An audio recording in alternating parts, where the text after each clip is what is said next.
சில பேர்லாம் 35 வயசு வரையும் கல்யாணம் பண்ணாம இருக்கான். பொண்ணு கிடைக்காமையும் இல்லை, காசு இல்லாமையும் இல்லை. செட்டில் ஆன பிறகு இந்த செட்டில் ஆகிறதுக்கு என்ன அர்த்தம்னே தெரியல.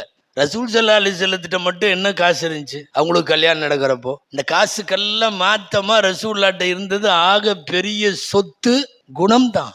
நான் சொல்ல வர்றது, ஒரு 25 வயது வாலிபருக்கு அவர் மனமுடிக்கிற போது தேவை, நீ எவ்வளவு நல்ல குணம் வைத்திருக்கிறாய், நீ உன்னுடைய இபாதத்தும் உன்னுடைய தரமும் எப்படி இருக்கிறது. அல்லாஹுவின் அரிசில் நிழல் பெறுகிற 7வரில் ஒருவர் ஷாப்புன் நஷா ஃபீ இபாதத்தில்லாஹ், அல்லாஹுவின் இபாதத்திலேயே வளர்ந்த வாலிபர். அவருடைய கல்பு, அவருடைய உள்ளம் மஸ்ஜிதோடு தொடர்புடையது. இன்னைக்கு இருக்கிற வாலிபர்களுக்கு நாங்கள் இது வழியாக சொல்ல வருவது, தீன் வேண்டும், ஹுலுக் குணம் வேண்டும், மற்றதெல்லாம் 2வது பட்சம். இருக்கட்டும், இல்லாமல் போகட்டும். வயிற்றை கழுகிற அளவுக்கு போதும், இருந்தால் போதும்.